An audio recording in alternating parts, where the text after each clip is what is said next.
तो बच्चों आज एक बार फिर मैं आपके सामने उपस्थित हूँ एक्सरसाइज 2.1 लेकर।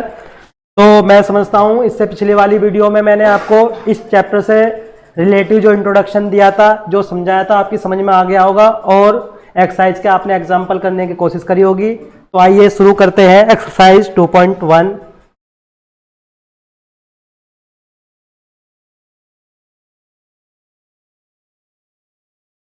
का क्वेश्चन नंबर 1 है आपका साइन इनवर्स माइनस का 1/2 का आपको क्या ज्ञात करना है? मुख्य मान ज्ञात करना है। ठीक है, तो सबसे पहले तो आपको पता होना चाहिए, मैंने आपको बताया था कि जो आपके sine inverse, cos inverse, tan inverse, sec inverse, cosec inverse हैं, इनके आपको परिसर ज्ञात करने हैं। तो अगर आपके परिसर याद है तो सवालों को करने में आपको कोई समस्या नहीं आने वाली, लेकिन अगर आपके परिसर याद नहीं है तो आपको परेशानी हो सकती है। तो सबसे पहले आपको इनके परिसर याद रखने हैं। तो एक बार फिर से मैं साइड में लिख देता हूं, याद आपको याद आ जाएगा, जिससे कि जैसे मैंने बताया था साइन इनवर्स एक्स का जो परिसर होता है -π/2 से पाई के बीच में होता है, π/2 के बीच में होता है। ठीक है, ऐसे ही कोस इनवर्स एक्स का जो परिसर होता है वो आपका 0 से पाई के बीच में होता है। के बाद टेन इनवर्स एक्स का जो परिसर होता है वो आपका -π/2 से π/2 के बीच में होता है। और कोट का जो परिसर होता है, कोट इनवर्स एक्स का आपका 0 से पाई के बीच में होता है।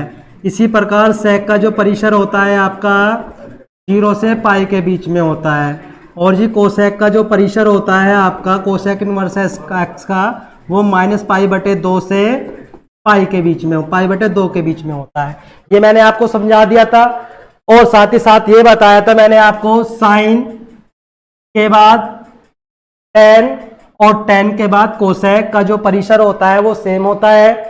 और कोस के साथ कोट और कोट के साथ में सेक, इन तीनों का जो परिसर होता है वो सेम होता है। तो बस आपको दो बातें याद रखनी है, 3 एक के लिए और 3 एक के लिए।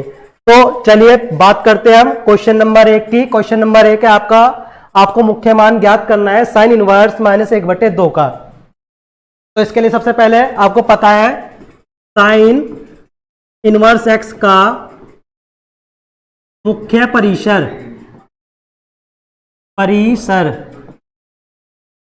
क्या है आपका? देखिए मेरा -π/2 से π/2 के बीच में होता है, आपको बता रखा है।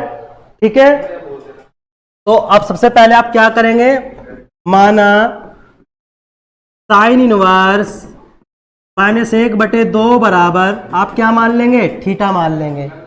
फिर साइन इनवर्स आपका इधर चला जाएगा, तो साइन इनवर्स थीटा बराबर क्या हो जाएगा आपका? -1/2 हो जाएगा। ठीक है, इसके बाद आपने कुछ नहीं करना। अगर माइनस की वैल्यू आ गई है तो इन तीनों के लिए, किसके लिए? साइन के, साइन इनवर्स, टेन इनवर्स और कोसेक इनवर्स में आपको कुछ नहीं करना।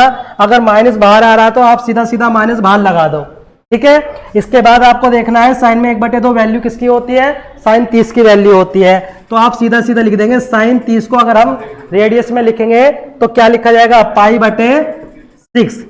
ठीक है, तो देखिए साइन से साइन कैंसिल आउट हो गया, थीटा बराबर कितना आ गया आपका? -π/6 आ गया। ये क्या है? आपका मुख्य मान है किसका? साइन इनवर्स -1/2 का। और यही क्या है? आपका आंसर है। ठीक है बच्चों, अब देखिए नेक्स्ट सवाल की बात करते हैं। नेक्स्ट सवाल है आपका कोस इनवर्स -√3/2। ये भी आपका ऐसे हो जाएगा। तो इसका मतलब यह है कि क्वेश्चन नंबर 1 से लेकर 6 तक आपको इसी प्रकार से हल करने हैं। अगर आपकी कोई प्रॉब्लम आती है तो उसे आप पर्सनली कॉल करके पूछ सकते हैं। ठीक है, तो अब हम बात कर रहे हैं क्वेश्चन नंबर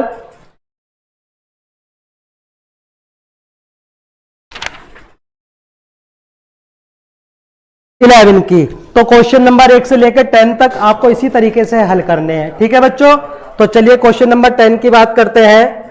इसे थोड़ा रफ कर देते हैं हम।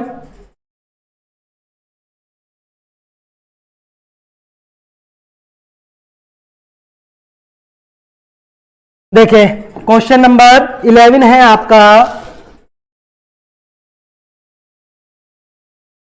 tan inverse 1 plus cos inverse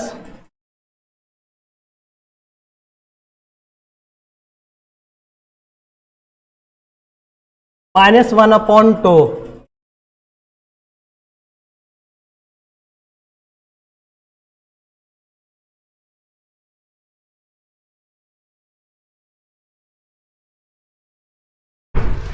और प्लस साइन इनवर्स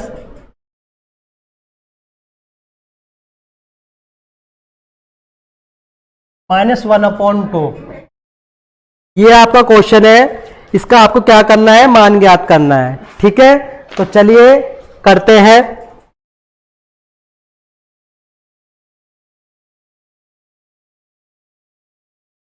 चलिए देखिए बच्चों, tan इनवर्स आपको पता है, tan में आपकी 1 किसकी वैल्यू होती है, tan π/4 की। तो 1 की जगह आप क्या लिख देंगे, tan π/4 लिख देंगे।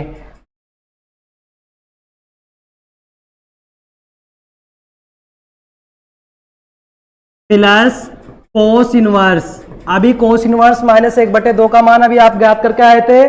क्या था कोस इनवर्स x -1/2 का मान,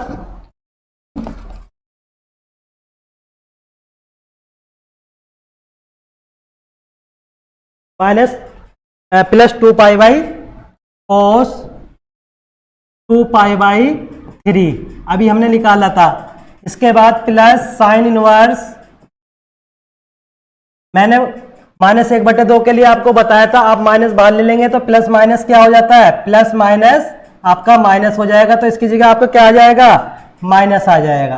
ठीक है, तो यहां क्या आ जाएगा आपका माइनस, और यहां आ जाएगा आपका sine inverse, sorry sine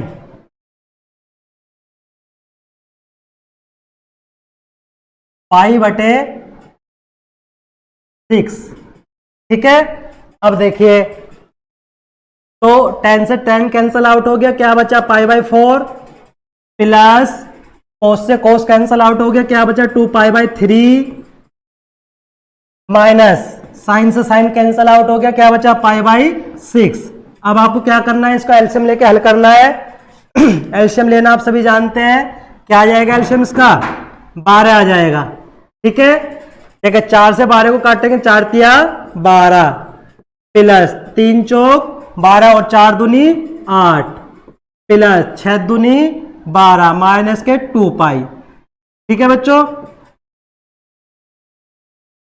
minus के, इसके बाद 3π और 8π आपके प्लस के हैं, तो 11π हो गया, माइनस के 2π बटे में 12, तो 11 में से 2 जाएंगे, कितना बचेगा 9π बटे में कितना आ गया 12। देखिए 3 से डिवाइड हो रहा है, 3 चौक 12 और 3 तिया 9, तो क्या आंसर आ गया आपका 3π/4। ये क्या है आपका इस क्वेश्चन का आंसर। तो इसी तरीके से आप क्वेश्चन नंबर 11 के बाद क्वेश्चन नंबर 12, क्वेश्चन नंबर 13 और क्वेश्चन नंबर 14 भी हल कर सकते हैं। तो बच्चों ये एक्सरसाइज आपकी फिनिश होती है। नेक्स्ट वीडियो में हम आपके सामने उपस्थित होंगे एक्सरसाइज 2.1 के साथ। Thank you.